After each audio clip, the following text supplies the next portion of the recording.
Saya menikah sudah 13 tahun. 13 tahun baru mempunyai satu momongan ini. Saya awalnya berobat kemana-mana, ke dokter satu, ke dokter yang lain, ternyata saya kena CMV.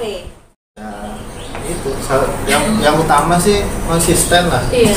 Jangan kalau udah terapi dilanjutin, jangan sampai putus terus lanjut lagi ya kita sebagai contoh. Assalamualaikum warahmatullahi wabarakatuh. Jumpa lagi dengan saya Dr. Amalia Andani dalam channel Cerita Akti. Untuk bapak dan ibu sekalian yang berada di rumah nih, yang belum tahu apa itu Akti, jadi Akti merupakan singkatan dari Aquater Terapi Indonesia, yang mana merupakan klinik yang sudah berdiri hampir 25 tahun khusus menangani kasus-kasus infeksi TOX ya. Jadi TOX ini merupakan singkatan juga nih ya dari gabungan virus dan parasit, yaitu Toxo, ya, lalu Toxoplasma gondii, lalu ada rubella, CMV dan herpes. Gabungan dari virus dan parasit ini bisa menyebabkan sulit hamil, gagal hamil, dan juga bisa menyerang persyarafan, saraf pusat, bisa juga menyerang pada mata. Nah, saya sekarang sudah berada di kantor Aquater Terapi Indonesia cabang Yogyakarta ya. Saya juga pada episode kali ini akan bertemu dengan dua pasien yang akan memberikan ceritanya, sharing ceritanya kepada bapak dan ibu sekalian. Nah, untuk bapak dan ibu sekalian yang penasaran nih dengan ceritanya, yuk mari ke saya.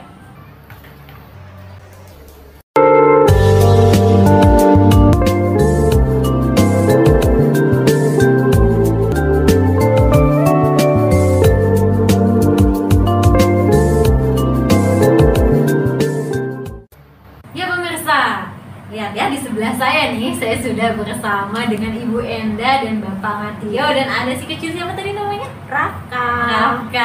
Oke. Nah, di sini Ibu Enda dan Pak Matio akan sharing kepada Bapak dan Ibu sekalian bagaimana sih proses dari awal menikah, lalu proses kehamilan dan sampai akhirnya ketemu Pak Juanda ini, gimana ceritanya? Saya menikah sudah 13 tahun. 13 tahun baru mempunyai satu momongan ini. Saya awalnya berobat kemana-mana, ke dokter satu, ke dokter yang lain, ternyata saya kena CMV. Di situ tahun 2013 saya dinyatakan kena CMV. Terus saya lihat tayangan di televisi ada siaran dari Pak Juanda. Iya, saya di situ cari alamat dan saya ketemu di sini. Akhirnya saya berobat, pengobatan sampai CMV saya negatif. Setelah itu suruh berhenti dulu karena sudah negatif. Saya berhenti tahun 2019. Saya nggak tahu kalau saya hamil ya, saya nggak minum ramuan dari Pak Juanda. Terus saya keguguran selama umur 3 bulan. Saya keguguran. Iya. Kata dokter itu tidak berkembang ya, janin tidak berkembang. Setelah itu saya minum ramuan Pak Juanda sampai 3 bulan kemudian saya positif lagi. Lahirlah ini. Iya, sampai saya menyusui masih tetap ini ya. Oke, berarti ibu menikah tahun berapa tuh? 13 2005 saya menikah. 2005 ya. Oh. Jadi 2005 menikah tapi tidak pernah punya anak hamil ya? Iya, belum pernah hamil sama sekali ya. Karena saya memang dinyatakan sulit hamil. Ya, pas waktu saya pengobatan di sini dinyatakan sulit hamil dan kena CMV. Jadi pas cek lab torchnya itu bersama dokter kandungan waktu itu atau setelah berobat di Aquater Terapi Indonesia? Sebelum ya. Sebelum. Karena saya pengobatan di dokter mana-mana saya dinyatakan CMV. CMV itu apa? Saya kan belum tahu Mbak yang namanya CMV itu apa. Setelah saya lihat di televisi ternyata virus. Selama 13 tahun pengobatannya apa aja Bu yang dijalani Ibu? Saya ke dokter ya. Dokter, terus herbal macam-macam ya, yang namanya pijat, apalah saya turuti, apa orang ngomong saya turuti Mbak.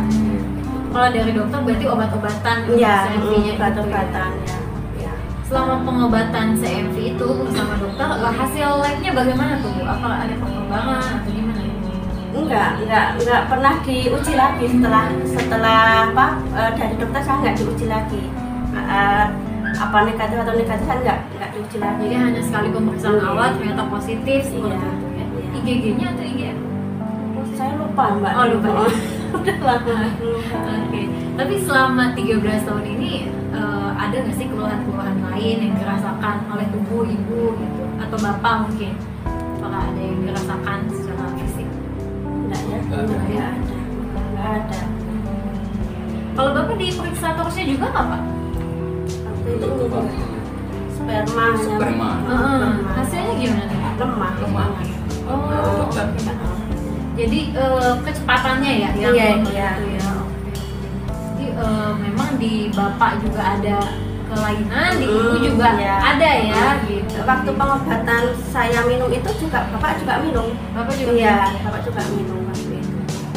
Dari pengobatan, mulai pengobatan di terapi sampai hamil Rafka ini berapa lama tuh? Saya berarti dari terapi saat 2013 saya jadi pasien Pak Juanda. Ini lahir 2019. Berarti sekitar berapa tahun tuh pengobatan di 6 tahun. Oh, 6 tahun. Ya. Tapi saya kan nggak tiap hari minum. Oke. Jadi berobat tuh tahun 2013, tapi tidak rutin minum. Iya, tidak rutin minum. Terus saya hamil November 2018 atau hamil Mbak, tapi nggak tahu saya kalau saya hamil. Saya nggak minum kan waktu itu. Iya. Keguguran. Ya, keguguran. Terus setelah saya tahu kalau itu hamil, terus saya minum 3 bulan kemudian positif lagi, keluar Rafka. Jadi memang pengobatan di Aquaterapi Indonesia juga harus rutin memang ya, bagusnya itu karena sama seperti pengobatan dokter di mana harus rutin setiap hari diminum ya. Jadi kalau Aquaterapi Indonesia dia minumnya itu setiap pagi, betul ya Bu ya? Pagi-pagi sebelum makan diminum setiap hari ya, usahakan jangan sampai bolong-bolong gitu. Nah, mungkin waktu itu masih ada kendala mungkin ya Bu, jadi tidak bisa minum setiap hari gitu. Jadi akhirnya alhamdulillah lahirlah Rafka tahun 2019. 2019 ya. Ini saya juga ingin program lagi Mbak. Ya mau program lagi ini biar Rafka ada adik. Ya ada adik. Tapi kalau pasang Rafka ini kan minum obat Aquaterapi? Iya, minum saya Mbak. Ya dari setelah keguguran itu saya minum sampai menyusui Rafka. Hasil CMV-nya gimana? Itu kemarin saya tes di sini sudah waktu saya hamil Rafka ini 0,3 Bu ya. Iya, oke itu udah bagus lah ya. Iya, berarti diperbolehkan untuk hamil. Tapi selain selama kehamilan Rafka ini berarti minum obat Aquaret ya. Juga dari dokter juga minum obat-obat apa? Dari dokter ya vitamin dari puskesmas Mbak. Anjuran dokter ibu hamil ya. Jadi berjalan beriringan ya. Dari Aquaterapi dengan pengobatan dokter itu vitamin tambahan. Kalau tumbuh kembang Rafka gimana Bu? Apakah sejauh ini bagus atau ada kendala-kendala? Rafka itu termasuk lahir kecil ya Mbak, karena 24 ya lahirnya, tapi anaknya sehat. Ya, alhamdulillah selama ini nggak sakit, nggak pernah sakit. Pilek aja dengan umur dia baru 2 kali. Iya. Baru 2 kali pilek iya. Aktif juga geraknya, tapi cuma makannya susah. Susah, makanya badannya kecil. Ya, badannya kecil. Tapi kalau sekarang kalau dari keluhan fisik tidak ada ya dari bapak? Ya, enggak ada. Nanti Bu rencananya kan mau program hamil kedua nih ya. Itu mempertimbangkan untuk konsumsi Aquaterapi lagi nggak? Oh saya sudah Mbak. Oh iya. Ini untuk persiapan untuk program hamil saya sudah mulai minum. Memang yang bagus seperti itu, setiap program hamil konsumsi Aquaterapi supaya hamilnya juga sehat, anaknya sehat juga, tentunya juga ibunya insya Allah sehat. Mungkin ada tambahan kata-kata motivasi untuk pemirsa di rumah karena banyak banget kasus seperti ibu ini dan kasus dari ibu ini sangat luar biasa nih, 13 tahun ya, 13 tahun baru memiliki keturunan. Bisa disampaikan Bu? Ya, bagi keluarga yang belum mempunyai keturunan jangan khawatir karena saya selama 13 tahun juga bingung untuk mempunyai momongan. Orang berkata apapun yang penting Allah yang dipercaya. Dan kita harus berdoa dan tetap berusaha. Makanya kita kemarin menemukan obat dari Pak Juanda, saya alhamdulillah sekali. Terima kasih Pak Juanda telah memberi harapan masa depan saya untuk memiliki omongan. Iya. Ya, sangat luar biasa ya pemirsa, 13 tahun itu bukan waktu yang singkat ya untuk sebuah pernikahan. Yang butuh kesabaran dan juga perjuangan untuk mendapatkan keturunan. Ya, habis ini masih ada pasien Aquatica Therapy Indonesia yang akan menceritakan kepada pemirsa bagaimana kisahnya. Nah, untuk tahu lebih lanjut maka jangan di exit dulu ya, jangan kemana-mana. Oke pemirsa, di sini saya sudah ditemani oleh pasien kedua pada episode kali ini ya. Nah, kita lihat ya, di sini ada Dedek siapa tadi namanya? Afla ya. Dedek Afla ini nama ibunya siapa Bu? Bibit. Ibu Bibit dan Mas Irfan. Mas Irfan. Oke. Mbak bisa dijelaskan nggak ke teman-teman cerita awal dari mulai menikah, kehamilan sampai bertemu dengan Aquatica Therapy Indonesia ini bagaimana? Oh, kita bertemu Aquaterapi itu sebenarnya udah dari kehamilan ketiga, tahun ketiga pernikahan. Tahun ketiga pernikahan. Awal pertama sih masih belum itu, cuma kita awal ketiga udah pernah nyoba ya. Tapi ternyata mungkin kurang konsentrasi kali ya. Terus habis itu udah putus asa kayak gitu kan. Terus didiagnosanya PCOS. Terus tahun ke berapa? 56 terus ditawarin lagi, coba lagi kayak gitu. Terus alhamdulillah lewat perantara Pak Juanda, setelah minum pengobatan 3 bulan ya, alhamdulillah lahir ini sih positif. Jadi tahun ke-7 ya pernikahan. Selama 7 tahun itu kan berarti apa? Dia Di Jakarta, udah kemana-mana. Kayak ini sangat aktif ya. Oke. Terus selama 7 tahun itu diarahkan ke pemeriksaan atau gimana? Pertama 3 tahun kan, aku 3 tahun itu udah pernah periksa tos.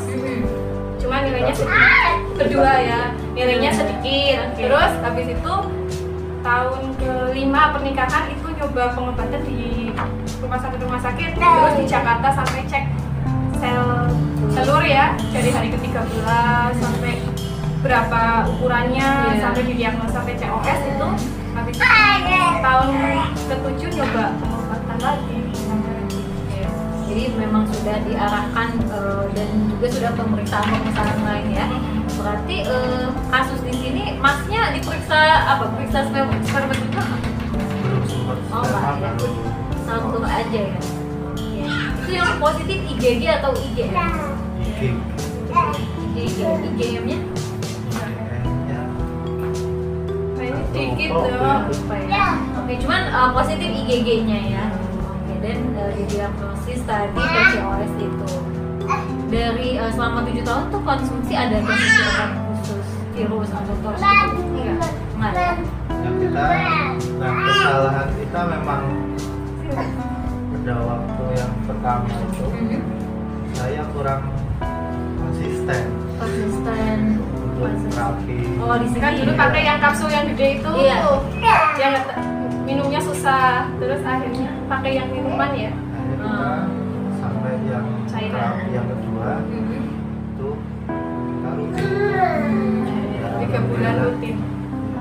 Oke, jadi pada tahun pertama itu sempat ke Aquatica Therapy Indonesia tapi tidak rutin ya untuk konsumsinya, baru rutinnya setelah sekian tahun kemudian. Tapi pernah sampai telat ya. Waktu konsumsi rutin yang pertama itu sempat telat tapi cuma berapa minggu gitu. Tapi nggak sampai ada kasus keguguran gitu enggak ya? Ya sampai kayak pendarahan kayak gitu, tapi Nggak kayaknya keluar sampai sendiri capek. kayaknya. Oh. Jadi ada sempat juga ada perdarahan. Kalau selama hamil Afla ini berarti konsumsi terus ya? Konsumsi terus, pengobatannya konsumsi terus. Nah, setelah konsumsi Aquatica Therapy Indonesia ini apa hasilnya bagaimana? Lab test-nya apakah ada perubahan atau belum? Belum cek. Karena kita udah yakin Udah yakin sehat. Karena kita fokusnya pertamanya kan tos, ternyata diagnosa terakhir malah PCOS. Kan kita ada PCOS itu, terus habis itu pengobatan 3 bulan, lahir ini, habis itu ya udah lah. Alhamdulillah udah nggak ini. Oke, ya pemirsa, jadi torch ini ya, toxoplasmosis herpes, dia kan tadi bisa menyebabkan sulit hamil, gagal hamil. Nah, pada perempuan juga bisa mengganggu pada secara fungsi normal dari rahimnya, dari segi hormonalnya, sehingga akan terjadi tuh kasus-kasus sulit hamil atau tidak terjadi kehamilan seperti itu. Nah, di sini pada Mbak ini dia terganggu tadi sel telurnya, ya kan? Sel telurnya menjadi kecil-kecil dan banyak. Oke. Nah, itu menjadi pelajaran ya untuk kita bahwa pada saat kita berobat, itu memang bagusnya harus rutin, ya kan? Diminum setiap hari sampai tuntas, gitu. Supaya kalau kita yakin dan kita berusaha semaksimal mungkin dengan minum obat teratur, insya Allah hasilnya juga akan maksimal. Gitu. Oke. Nah, mungkin ada pesan-pesan untuk pemirsa di rumah nih yang sedang menunggu mendapatkan momongan. Ya, saran dari kami sih tetap menjaga konsisten kalau memang terapi, karena ya kembali lagi juga, selain itu juga bantuan dari Allah ya, Iya. teman kan. Tapi lewatnya kan masih pusing. Kebetulan juga dibantu oleh Juanda dengan terapi aqua. Ya itu yang utama sih konsisten lah. Iya. Jangan kalau udah terapi dilanjutin, jangan sampai putus terus lanjut lagi ya kita sebagai contoh. Iya ya.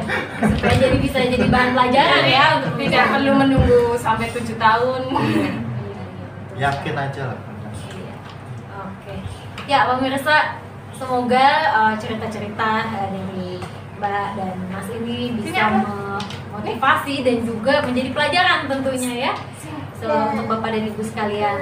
Nah, ini pasien terakhir pada episode kali ini. Masih banyak sekali pasien aquaterapi Indonesia yang harus saya eksplor. Dan jangan lupa ya, saksikan, nantikan juga di episode berikutnya saya akan pergi ke kota mana tentunya ya. Karena aquaterapi Indonesia ini sudah tersebar di 27 provinsi. Jadi tinggal kita tunggu aja saya akan berada di kota mana di episode selanjutnya. Jangan lupa untuk like, subscribe, dan nyalakan lonceng notifikasi dari akun Cerita Akti. Mungkin dari saya itu saja. Terima kasih Mbak dan Mas ya. Terima kasih Pak Juanda. Ya. Terima kasih Pak Juanda. Oke, assalamualaikum warahmatullahi wabarakatuh.